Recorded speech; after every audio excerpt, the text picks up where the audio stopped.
I'm just gonna come out and say that I never fully understood what the kids were saying at the end. Choo Choo Soul! Disney favorites. With Johnny! And I truly, honestly, genuinely thought that her name was Genevieve with a B. But her name is in fact Genevieve, and her makeup slays. But anywho, I stepped off the Procrastination Express. The Procrastination Express station. I stepped off into Procrastination Station. That was the whole bit, because it rhymes and it makes sense.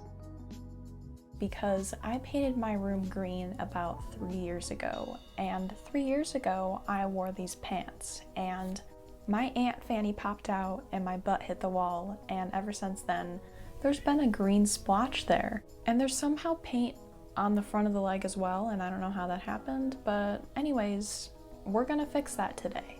So needless to say, I've been putting this off for quite a while, and that's the beauty of YouTube. It forces me to get stuff done.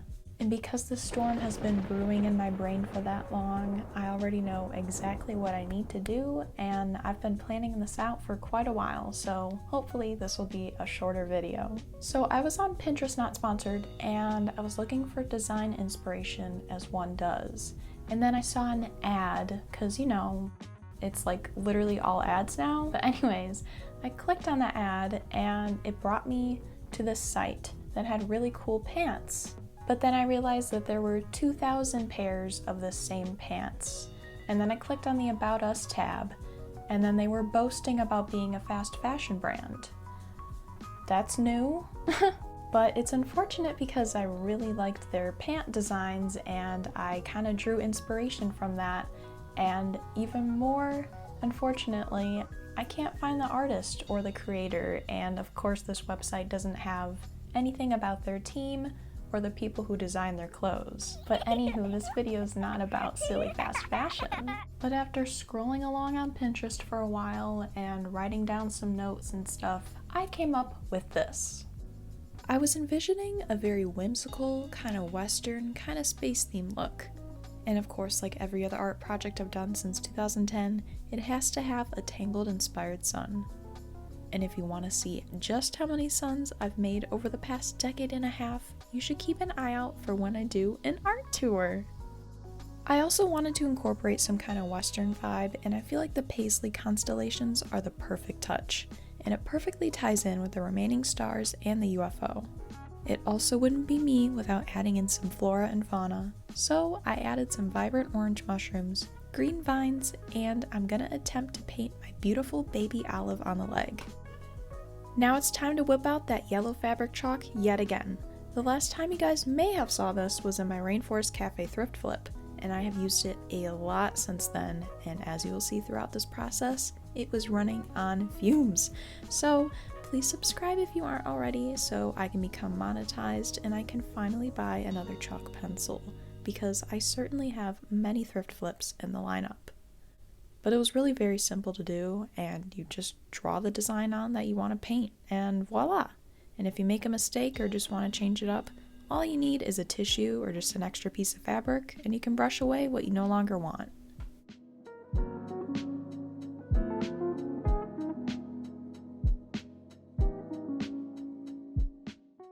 So I have a pretty decent collection of fabric paints, and they are oddly all Tulip, which is not sponsored.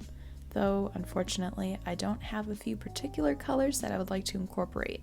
So I scoured the Tulip website, social medias, and other people's YouTube videos, Reddits, everywhere, yet it seems that nobody has asked the query, can you mix these fabric paints together to create your own color? Or has provided a tutorial, other than this odd Tulip fabric paint YouTube channel where they mix the paint to make wall art. I just want to know if I can mix the different types, like shiny and metallic, the matte and the jelly. I don't know.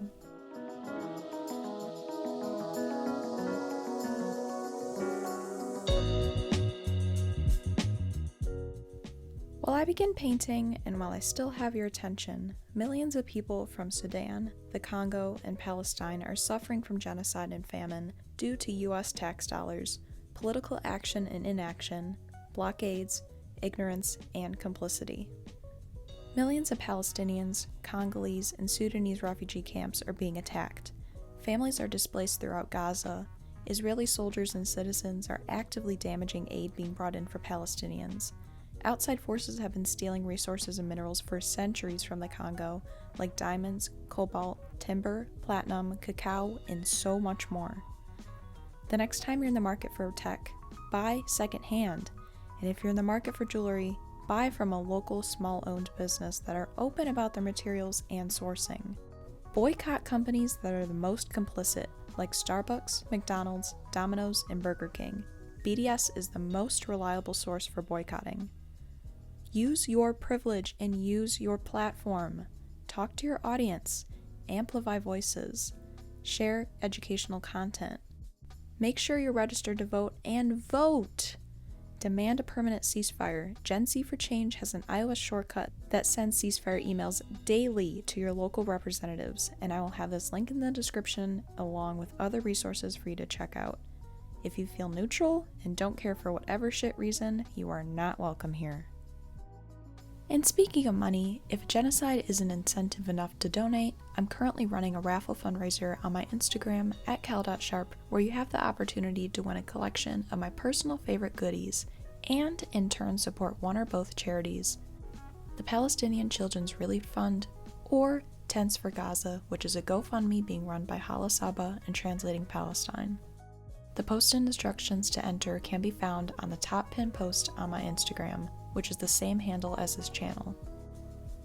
Even if you are not interested in entering the raffle, please donate, because any amount will make a difference.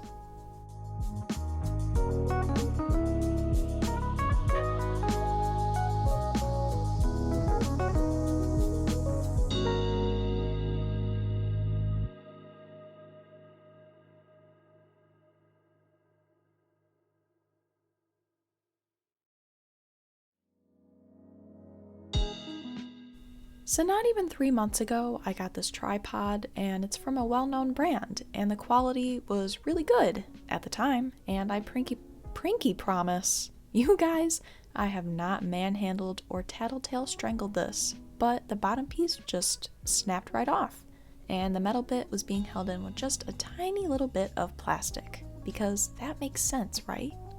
I kind of figured it out, and now I just won't open it up all the way. But I think I should look at the warranty, because this seems like rut-row raggy. Then about halfway through painting the sun and the bum, I began to experience a pain that grew into a stabbing sensation in my lower right abdomen. If you know, thankfully it wasn't that, but it was so painful I could barely stand up, and I could not take a deep breath at all. But then when I laid down, it all went away. Then I wasted 4 hours at the hospital just for 5 nurses and 1 doctor to tell me that I was probably fine. Quick tangent though, while I'm on this topic, why did each and every staff member have to ask me the same questions while I was there? Doesn't all their data go to the same system? Don't they all have access to that same system? And do any of them converse with each other? Ever? I don't know, man. Anyways.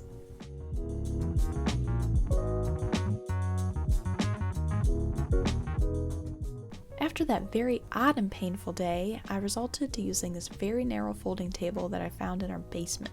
It worked pretty well for a while, as I was doing a lot of the smaller pieces, though after some time it was just becoming a real pain in the butt, figuratively, not physically. So then I moved into our kitchen to utilize the biggest table in our abode. And we actually do have a crafting table in our basement, and it has a bunch of my old tech boxes and crap on it, and it's just, yeah, like my Russian nesting doll style Star Wars heads that I designed and handmade with clay, and if you want to see those, then I would love to do an art tour. But the last thing on the table that's taking up the most space is a giant heap of random junk that I've been collecting for the past 3 months or so to create my very own tiny structure, all made of repurposed junk. And I feel like that would be a super fun video to make. Hint, hint, wink, wink, nudge, nudge.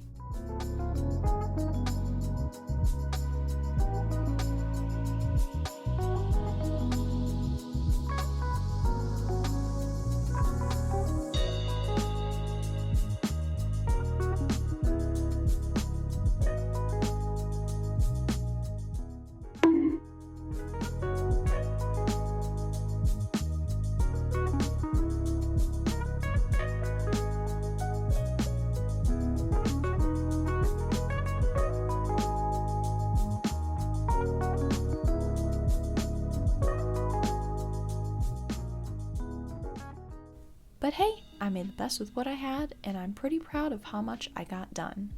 And speaking of getting this done, let me show you the final reveal.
Helicopter, helicopter.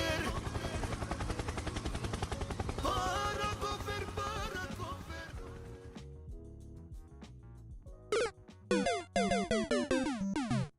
You guys are gonna have to bear with me for this outro because there's an abundance of pollen in the air and mucus is falling out of my nose. So the pants are finally done!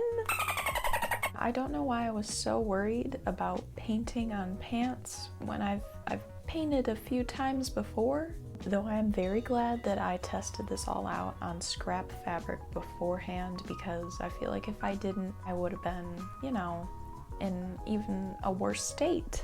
This was also a very time-consuming project, even though I said this is going to be a shorter video, which it is, but the project itself took a bit of time. For whatever reason, I began the project on the floor and then crammed on that tiny little table, and I should have just been doing it on the big table the entire time, but whatever. And then I did have to go to the hospital, and then Aunt Flo visited, so that was cool. But that also took up a lot of time. But hey, everything turned out a-okay, and I'm really glad that, you know, I'm feeling better than I did last week. If you saw any yellow chalk in that reveal video, no you didn't. So yeah, I was loitering at Procrastination Station for a while, and I just really wanted to get this reveal filmed, so you don't see chalk. But all jokes aside, I really am so happy with how these pants turned out, and I feel like I really captured everything that I wanted to put into this project. I got my Tangled inspired sun, my little western vibe with the paisley constellations tying in with the UFO, and if you have a keen eye, you might have noticed that little yellow Pikmin in the driver's seat. And also, this was my very first time painting my baby girl Olive, believe it or not. And I mean, hey, I didn't do half bad considering that this was on fabric, which I've never painted on before. And I've also, you know, I've never painted a void cat, so I think I did okay. And I'm really loving how vibrant and colorful everything is, because I was kind of aiming for more of a earthy, jewel-toned kind of color palette, but I'm really digging this. And also, I'm really glad that I could finally use those paint tubes that are 20 years old. Not kidding, but yeah, they smell like those little plastic cubes in bears that you would count in elementary school. If you know the smell, let me ask the audience. Please be sure to check out the description below and to visit all of the links that I have posted, including the Gen Z for Change iOS shortcut that sends permanent ceasefire emails daily, an updated list of brands to boycott, and the Palestinian relief raffle fundraiser that I'm currently running on my Instagram at cal.sharp. And all the information will be available in the pinned post on my page. Thank you so very much for watching till the end of today's video, and if you loved today's video and you want to see even more, then please be sure to leave a like and subscribe down below so you can see even more of Olive and I and our DIYs and thrift flips and sustainable adventures. I hope you have a super duper beautiful day, be kind to others, be kind to yourself, be kind to the earth, and I will see you on my next video. Bye. You can